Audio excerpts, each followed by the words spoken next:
اعوذ باللہ من الشیطان الرجیم بسم اللہ الرحمن الرحیم۔ ابن عربی بیٹھک میں خوش آمدید۔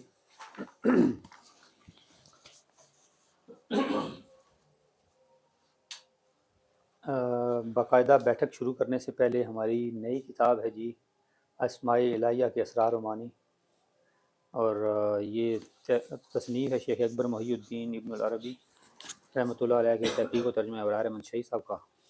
تو اس میں ابھی ابرار صاحب اس کی جو ہے نا ہمارا آج تقریبی رونمائی بھی رکھی ہوئی ہے، تو اس بارے میں ابرار صاحب آپ تھوڑا بسم بتائیں اللہ یہ الرحمن کتاب کے بارے الرحیم۔ میں تھوڑی سی۔ بس یہ کتاب جو ہے ہماری آج ہی آئی ہے، اور اس پہ تقریباً 6 ماہ تو تقریباً لگے تقریباً آرام سے۔ تو یہ اس کا دوسرا ایڈیشن ہے۔ پہلا ایڈیشن آیا تھا سن 2014 میں، تو اس ٹائم یہ ایک خاتون تھی، ان کی فرمائش پہ ہم نے اس کتاب کو کیا تھا، اور انہوں نے کہا کہ جی میری طرف سے مجھے بڑی خواہش ہے کہ شیخ اکبر کی اسماء الہیہ پہ اگر کوئی کتاب ہو تو میں چاہتی ہوں کہ آپ اس کا بھی ترجمہ کریں، شائع کریں۔ تو وہ پھر انہوں نے قدرتی طور پہ، وہ ان کے ایک جاننے والے تھے کراچی میں، عباسی کتب خانے میں، عباسی صاحب، وہ کتابوں کا کام کرتے ہیں، بڑی پرانی دکان ہے، 100 سال پرانی دکان ہے۔ تو ان سے انہوں نے کہا کہ جی ہم نے بھی ان سے کہا کہ پھر کوئی کتاب آپ لا دیں تو ہم کر لیں گے۔ تو انہوں نے عباسی صاحب کو کہا کہ جی کوئی کتاب شتاب آپ دیکھیں۔ تو وہ انہی دنوں پہ نا زیارات پہ گئے، عراق وغیرہ، ایران وغیرہ۔ تو کہتے ہیں عراق میں کہیں گیا تو قدرتی طور پہ، چونکہ وہ مزارات کے نزدیک کئی دکانیں بھی ہوتی ہیں، کہتے ہیں ویسے ہی میں گیا دیکھا تو ایک دکان پہ مجھے وہ کتاب ہی مل گئی عربی میں۔ تو اس طرح وہ پہلی دفعہ وہ پھر کتاب ہم تک پہنچی، لے گئے۔ سارا تذکرہ اس کے اندر موجود ہے، مقدمہ کھولیں گے نا یہ ساری ڈیٹیل اس کے اندر لکھی ہوئی ہے۔ تو آئے تو اس کے بعد پھر انہوں نے کہا کہ جی کام شروع کریں، اور جو انہوں نے مطلب وہ جو عربی ایڈیشن وہاں سے ملا تھا، وہ بیسیکلی ایک ہسپانوی محقق کا تھا، پابلو بنیٹو کے نام سے۔ وہ اس کا پی ایچ ڈی کا تھیسس تھا۔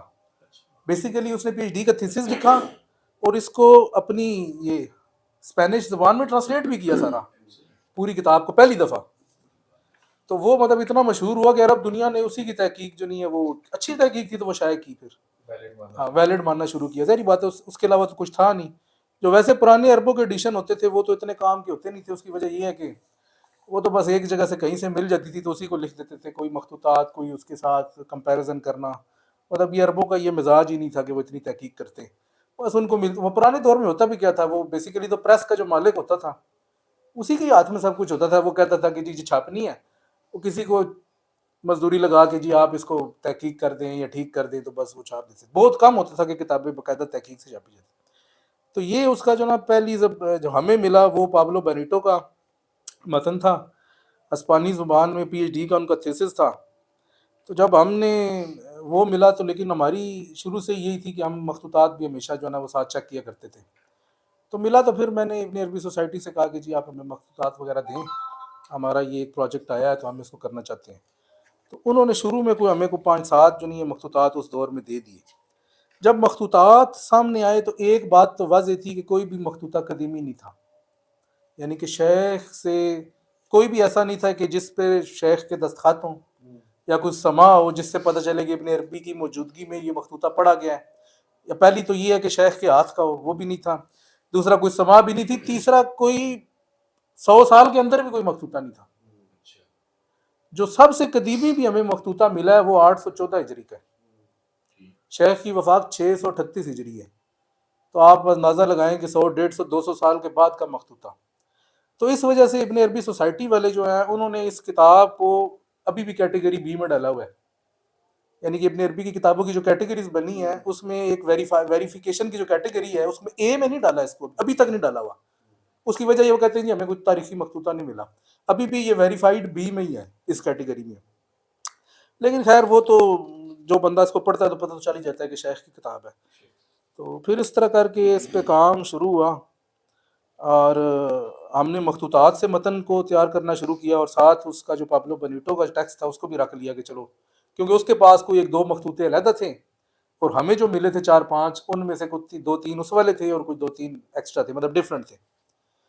تو یہ جب ہم نے کرنا شروع کیا تو ہمیں پتہ چلا کہ وہ چونکہ پابلو بنیٹو کی تو وہ مطلب پی ایچ ڈی کا تھیسس کرنے والے کا کیا لیول ہوتا ہے، وہ تو بندہ اس سینس میں کر رہا ہوتا ہے کہ میرے لیے اعزاز کی بات ہے کہ میں کروں، یعنی اس کو سمجھ تو اتنی ہوتی نہیں ہے، وہ تو بس اپنا تھیسس کروانا ہے یا تحقیق کرنی ہے. تو اس نے یہ کیا ہوا تھا کہ تمام مخطوطات کے تمام جو بھی الفاظ ڈفرینٹ آتے ہیں وہ سارے کے سارے متن میں ڈالے ہوئے تھے. اب ہمیشہ سے مطلب ہوتا یہ ہے کہ مخطوطات کے اندر تو ظاہری بات ہے کہ الفاظ میں اختلاف ہوتا ہے. ایک جگہ ایک مخطوطے میں ایک لفظ لکھا ہوتا ہے, دوسرے میں اسی جگہ پہ کچھ اور لکھا ہوتا ہے, لیکن مصنف نے تو کوئی ایک لفظ لکھا ہے, دونوں تو نہیں لکھے. تو اس میں سے وہ جو دوسرا لفظ ہوتا ہے اس کو حاشیے میں لکھنا ہوتا ہے, جو آپ کو لگتا ہے کہ یہ مصنف کا نہیں ہے اس کو حاشیے میں, اور جو لگتا ہے کہ مصنف کا ہے اس کو اوپر مین متن میں. لیکن اس نے یہ کیا تھا کہ اس نے کہ سارے کے سارے ہی متن میں ڈال دیے, اور اس کی وجہ سے عبارت بھی ایک عجیب سی ہوگی اور کچھ سمجھ نہ آئے کہ کس طرح ہے, اور کچھ جو ہے اس نے حاشیے میں بھی ڈالے تھے. لیکن یہ ہمارا منہج تو نہیں تھا. ہم تو اس طرح کرتے تھے کہ جو مخطوطوں کو پھر ہم رینک کرتے ہیں کہ جی یہ جو ہے یہ سب سے بہتر ہے, دوسرے نمبر پہ, تیسرے نمبر پہ, چوتھے پہ.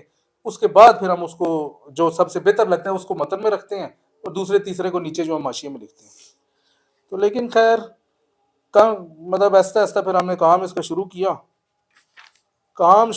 تو اپنا ہم نے متن بنایا ہے. ظاہری بات ہے کہ وہ اس کا متن تو پھر ہمیں اس لحاظ سے اٹریکٹ ہی نہیں کیا کہ ہم صرف اسی پہ رلائی کریں.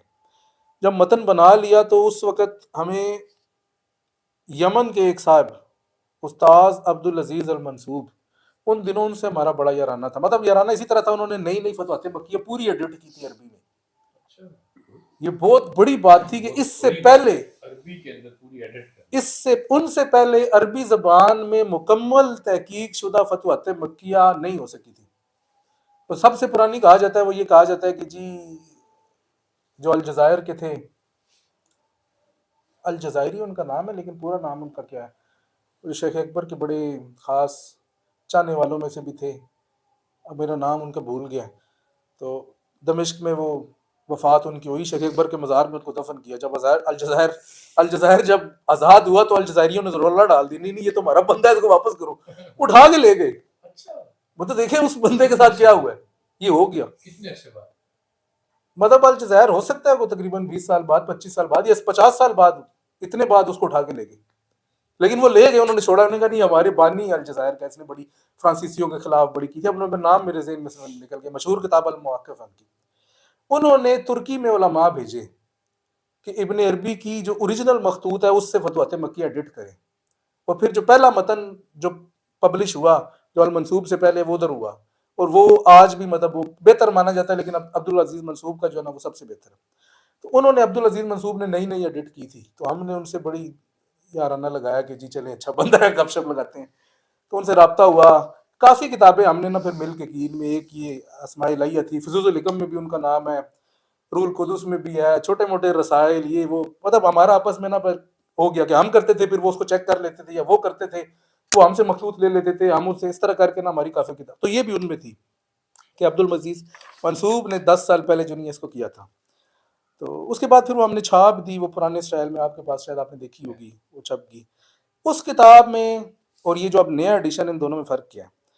اس دور میں جب ہم نے ترجمہ کیا نا اس کتاب کو, یہ کوئی اتنی مشکل کتاب ہے اگر بندہ اس کو پہلی دفعہ پڑھے, اور جس کو ابن عربی کا نام بھی نہیں پتا, مطلب تھوڑا بہت پتا ہے لیکن اس کو یہ نہیں پتا کہ شیخ کے بڑے بڑے مفاہیم کیا ہیں, وہ اسماء الہیہ کو کس طرح لیتے ہیں.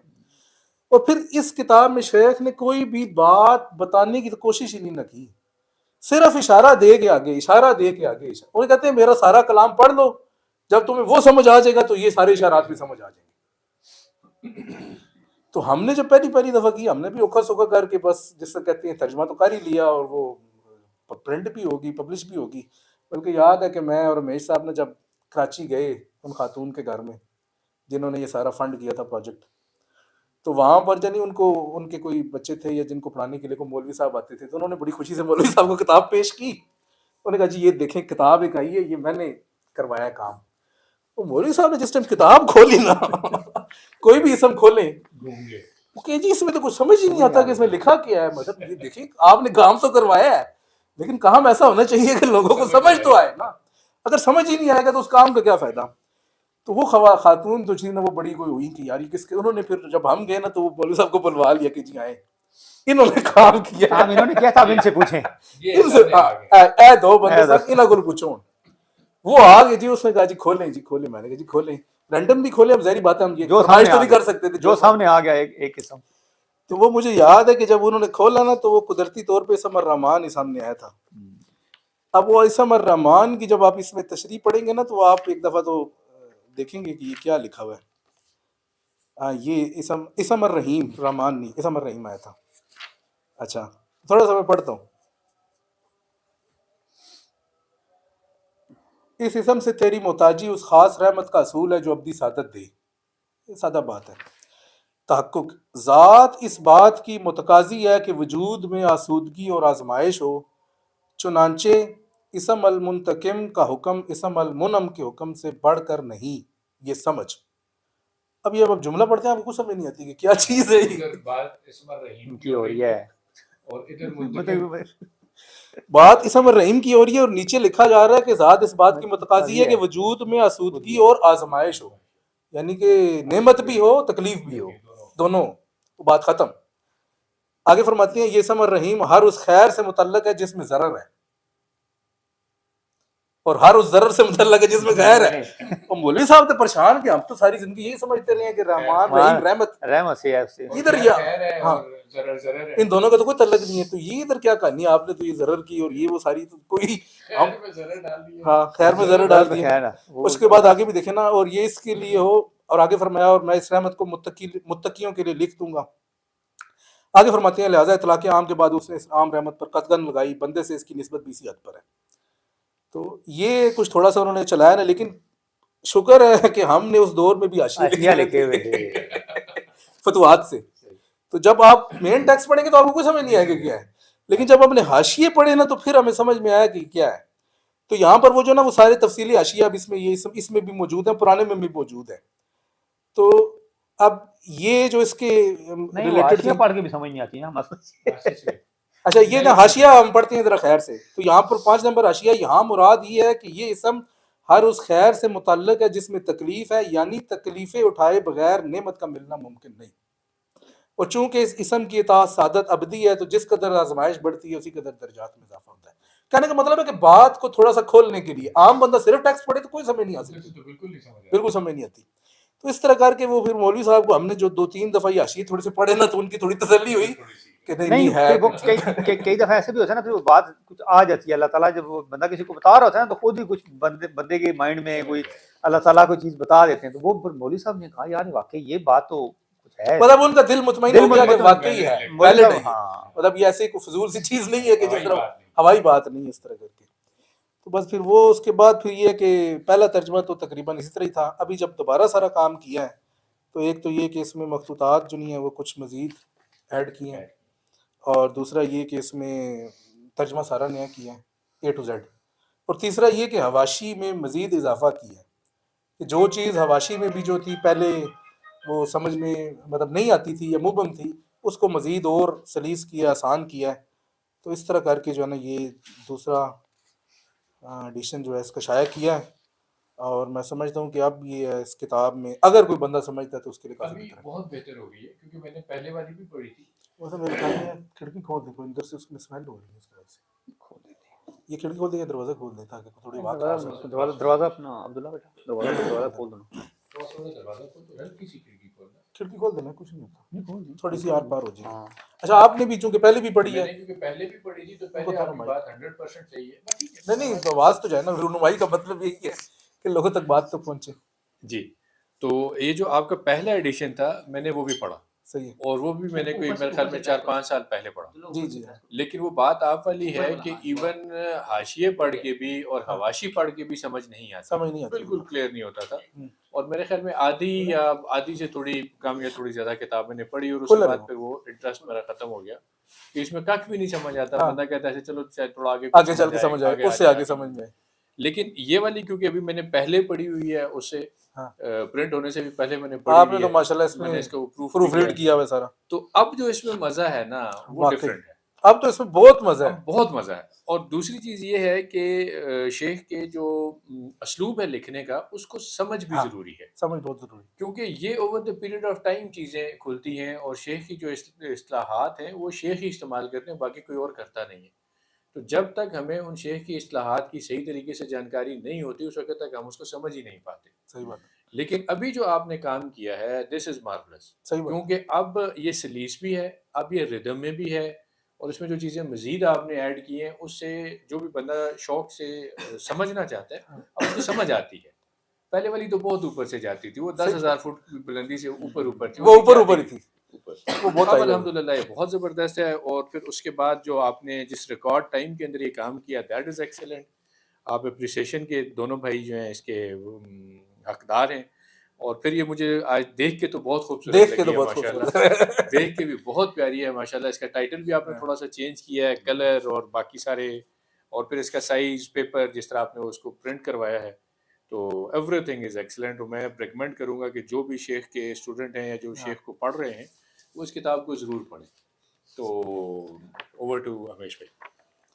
چلیں جی, بہت شکریہ آپ کا. اس میں اللہ تعالیٰ کے نا 99 اسماء الہیہ جو کہ مشہور ہیں, اور شیخ نے یہ امام غزالی سے بیسیکلی ان کی کتاب سے اٹھائے ہیں.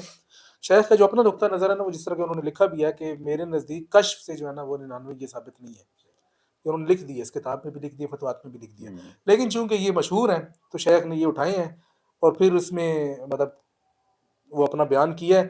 اور شیخ کے نزدیک اس سے زائد بھی اسماء الہیہ ہیں جو اس کتاب میں انہوں نے ذکر نہیں کی ہے. شیخ کے مطابق زیادہ ہے, کم نہیں ہے, زیادہ ہے. ہاں زیادہ ہے.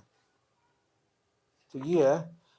تو باقی یہ ہے کہ کتاب ماشاءاللہ بڑی اچھی چھپی ہے. میں تو خود بڑا مطلب مطمئن ہوں. سائز بھی بہت اچھا ہے, پیپر بہت اچھا ہے, اور اس کے اندر جو میٹیریل ہے دیٹ از, اس کے اندر جو ہم نے ایک اور چیز جو کہ آپ لوگوں کے بھی ادراک میں نہیں ہوگی, کیونکہ جو بندہ عربی نہیں پڑھتا نہیں سمجھتا اس کے ادراک میں یہ نہیں ہوگی, اس میں جو عربی فونٹ استعمال کیا گیا نا ٹیکسٹ میں, یہ فونٹ آپ کو کہیں بھی نہیں ملے گا. اس کی وجہ یہ ہے کہ اس فونٹ پہ میں خود کوئی 5 سالوں سے کام کر رہا ہوں. خود بنایا فونٹ. اچھا, ہاں, یہ فونٹ آپ کو کہیں بھی نہیں ملے گا. یہ میں آپ کو دفعہ سے کہہ رہا ہوں, ایکسکلوسیو ہے یہ. اس پہ مطلب میں کام اس طرح سے کر رہا ہوں کہ بیسیکلی تو یہ ایک پرانا فونٹ بنا ہوا تھا, لیکن وہ جو فونٹ تھا نا, وہ اگر آپ پرانی کتاب اٹھائیں گے نا, اس کی عربی چیک کریں اور اس کی چیک کریں, تو آپ کہیں گے کہ یار یہ تو کوئی اور ہی لیول کی چیز ہے.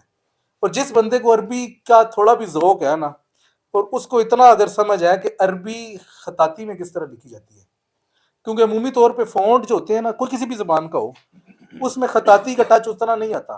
وہ زیادہ تر جو ہے نا کہ بس اس کو دیکھا جاتا ہے کہ کس طرح ہم آسانی سے اس فونٹ کو ڈیولپ کر لیں اور آسانی سے وہ کریکٹر لکھے جائیں. انگریزی میں تو چونکہ وہی کریکٹر بار بار ریپیٹ ہوتے ہیں, لیکن یہ ہماری اردو والی اردو ہوگی, عربی, فارسی, ان زبانوں میں چونکہ وہ اس کا لفظ بنانا ہوتا ہے, تو اس پہ جو ہے وہ کافی عرصے سے کام کر رہا ہوں, اور ابھی بھی تقریباً میں سمجھتا ہوں کہ یہ 50% بھی نہیں ہوا اس پہ جتنا ہونا چاہیے.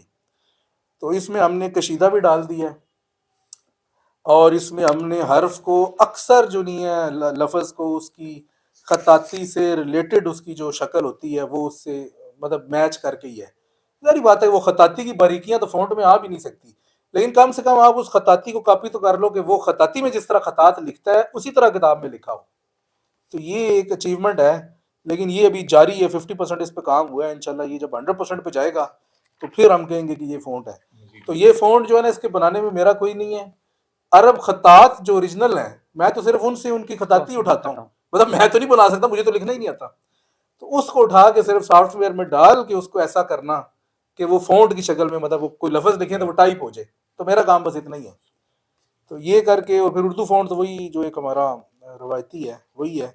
باقی یہ ہے کہ اس میں ہم نے جگہ بچانے کے لیے جو نہیں ہے کہ یہ حاشیے کو دو کالم اس کے بنا دیے ہیں, عربی حاشیے کے, کیونکہ اگر ایک کریں گے تو وہ پھر صفحہ ضائع ہو رہے تھے. اور اردو حاشیہ جو نہیں ہے ہم نے وہ ٹیکسٹ کے نیچے ہی سٹارٹ کر دیا, ورنہ یہ ہوتا تھا کہ وہ اردو علیحدہ ہوتا تھا, عربی علیحدہ ہوتا تھا, اور پھر وہ کافی کتاب بھی, وہ پچھلی کتاب اس سے بڑی تھی, وہ تقریباً 400 کچھ صفحات کی تھی. اس میں ٹیکسٹ اس سے زیادہ ہے اور یہ اس سے چھوٹی ہے. ہاں, اسپیس کو بہت اچھا مینیج کیا کہ ہاں یہ کہہ سکتے ہیں کہ تھوڑی سی اس میں تقریباً آدھا انچ جو ہے یا 1 انچ اس سے تھوڑی سی چوڑی ہے, لیکن اوور آل جو نہیں ہے اس میں کافی بہتر ہے. استر بہت اچھا لگا ہوا ہے. استر جو پہلا پیج ہے نا جی, یہ بہت بڑا مطلب یہ استر خصوصی طور پہ لاہور سے منگوایا, بہت زبردست لگا ہوا ہے. مزہ آیا اس کو ٹچ کر کے ہی نا, مطلب فیل جو آتی ہے نا زبردست ہے. یہ استر یہاں سے نہیں مل رہا تھا تو یہ لاہور سے خصوصی طور پہ منگوایا, اس وجہ سے کتاب ڈیلے بھی ہوئی ہے, ورنہ یہ تقریباً 4-5 دن پہلے آ جانی تھی.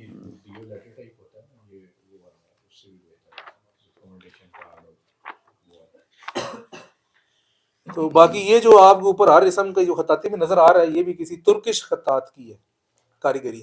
اچھا, میں آپ کو نا کچھ پکچرز بھیجتا ہوں. اچھا, میں بھی گیا کی وجہ سے وزٹ کر کے آیا, تو وہاں جو ٹوپ کاپی میوزیم ہے نا، اس ٹوپ کاپی میوزیم کے اندر انہوں نے ایک پورا سیگمنٹ رکھا ہوا ہے جس میں پرانے خطاط جو ہیں، جو خطاطی ہوا کرتی تھی اور عربک جو لکھا کرتے تھے، مطلب ان کا ریکارڈ ہے، وہ ریکارڈ ہے.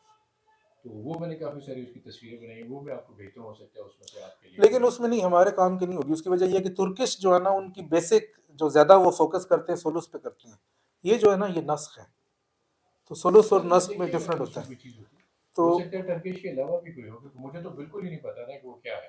ہاں نہیں وہ اصل میں نا دیکھیں، آپ کی بات تو صحیح ہے، نیٹ پہ آپ کھولیں نا ڈھیر خطاطی ہر جگہ آپ کو ملتی ہے. آپ انسٹاگرام کھولیں، ہر بڑے خطاط کا آپ کو پیج ملتا ہے، آپ صرف فالو کر لیں، ہر روز اس کی نئی خطاطی آ رہی ہوتی ہے. آپ پی انٹرسٹ ایک ویب سائٹ ہے وہ کھولیں، اس پہ آپ کو اتنی خطاطی ملے گی آپ حیران رہ جائیں گے کہ یہ کتنا بڑا سمندر ہے. مطلب ہمیں اس کی ضرورت نہیں ہے. اس کی وجہ یہ کہ یہ جو جہاں سے ہم لیتے ہیں نا وہ تو ظاہری بات ہے ہائی ریزولوشن میں اس کو شیئر کرتے ہیں، ادھر سے پک کرنا آسان ہے. تصویر سے پھر وہ بات نہیں ہوتی، اس میں وہ پھر مطلب اس جگہ پہ جا کے اچھی کوالٹی کی پک بنائی جائے کہ اس سے وہ ٹیکسٹ نکال لی جائے. صحیح ہے کہ وہ چیزیں ساری آلریڈی اویلیبل ہیں، تو پھر تو ظاہر ہے میرے والا تو بہت ہی مائنیوٹ ہے. نہیں وہ ساری اس طرح اویلیبل ہیں مطلب وہ نہیں. لیکن میں یہ آپ کو دکھاتا ہوں جو خطاطی والا پیج ہے، خطاطی کہہ رہا ہوں، یہ جو اسماء والا پیج ہے، اس پہ اس ایک پیج پہ مجھے تقریباً جو نہیں ہے 15-20 دن لگے ہیں اس کو، اس پیج کو صرف بنانے میں. اور میں نے کچھ بھی میں نے نہیں خطاطی کی ہے اس پیج کو اس لے آؤٹ میں لانے میں. یہ جتنے بھی اسماء ہیں نا یہ جے پی جی سے اٹھائے گئے ہیں. اس کے بعد اس کو کنورٹ ٹو کیا گیا ہے ویکٹر، اس کے بعد کورل میں جا کے اس کو ٹھیک کیا گیا، اس کے بعد یہ صورت بنی اس کی بنائے مطلب اس کے دائروں میں لا کے اور پھر یہ بنایا گیا. تو یہ جے پی جی سے اٹھانا ایک تو، اور وہ سارے مل بھی نہیں رہے تھے، بڑی مشکل سے ڈھونڈ کے، اور ایک ہی خطاط کے شکر ہے. اس میں یہ نہیں ہے کہ بندہ کہے کہ جی آدھے اس کو اٹھا لیا آدھے اس کے ہیں، ایک ہی خطاط کے. اور یہ اس بنانے میں بہت زیادہ ٹائم لگا اس میں. لیکن یہ ہے کہ اب یہ اچھی ایک خوبصورت شکل اس کی ایک آ گئی ہے. اور ہر اسم جو شروع ہوتا ہے نا تو اس میں بھی وہ اس کا وہی خطاطی والی ہے. یہ ہے. باقی کتاب جو پڑھے گا تو کتاب تو یہ ایسی ہے، ہم کل بھی پڑھ رہے تھے، میں اور میری صاحب ادھر فتوحات مکیہ کا پروف کر رہے تھے. تو شیخ نے جو سب سے اعلیٰ بات کی ہے نا کہ معرفت الہی میں کہ جس کو سمجھنا سب سے ضروری ہے وہ اسماء الہی ہیں. اگر آپ اسماء الہیہ کو نہیں سمجھ سکے، اس کے علاوہ آپ کو ہر چیز سمجھ میں آ گئی تو سمجھ لیں گے آپ کو کچھ سمجھ نہیں آیا. کیونکہ یہ جو نظریہ اور اسماء اور مخلوق کا جو تعلق ہے، پہلے تو اسماء کی حقیقت، پھر اسماء اور مخلوق کا تعلق، اور پھر ان اسماء سے ہم نے کیا فائدہ اٹھانا ہے یا کس طرح. اصل چیز بس یہ ہے. بلکہ ہم پچھلی بیٹھک میں بھی ہم یہی ذکر کر رہے تھے، جو ہم کتاب الاسفار پڑھ رہے تھے، اس میں بھی اسماء کا ذکر ہی آیا تھا کہ جب وہ حضرت ادریس والا تھا نا، حضرت ادریس کو جب وہ گیا تو پھر انہوں نے نیچے آ کے لکھے، تو وہ ایک حضرت آدم والے میں بھی یہی آیا تھا، حضرت ادریس والے میں بھی یہی آیا تھا کہ وہ ساری جو اسماء کی جو بات ہے نا وہ سارا اس کو سمجھ گئے اور اس سے وہ کہانی سمجھ گئے. تو جس نے اسماء کے والے سے شیخ کی بات یا حقیقت کی بات سمجھنی ہے تو یہ کتاب ہے. اس سے بڑھ کر نہیں ہو سکتی ایک جگہ پہ جامع. ساری جو بیس ہے وہ ہے اسماء ہی ہے. ہمارے سامنے تو اسماء ہی ہیں، اللہ تعالیٰ کی اسماء ہے جن سے سارا کام چل رہا ہے. تو یہ سمجھ لیں تو بڑی مطلب مائنڈ میں رکھ کے یہ بندہ پڑھے تو بڑے مزے کی کتاب ہے. انشاءاللہ کتاب الاسفار کے بعد اس کو بیٹھک میں لے کے آئیں گے تاکہ اس کا جو نہیں حقیقی وہ نکلے، ایسنس نکلے بات. اصل میں یہ ہر ایک نیا موضوع ہے نا، یعنی آپ نے یہ وہ ایک ہوتا ہے نا کہ ایک ہے اور اس کے ساتھ اگلا ہے، اس کے ساتھ اگلا نہیں. یہ ایک ہے، ہر اسم کا ایک اپنا ایک مزہ ہے اور وہ الگ ایک موضوع ہے پورا. رنگ ہے اور اپنی ڈومین ہے. ہاں جی، بس دوسرا اس کے اندر نہیں ہے، لیکن ہے سارے ایک ہی. لیکن یہ بھی ہے کہ وہ سارے ہیں ایک ہی ہیں سارے ایک ہی، لیکن اپنا اپنا رنگ ہے سب کا.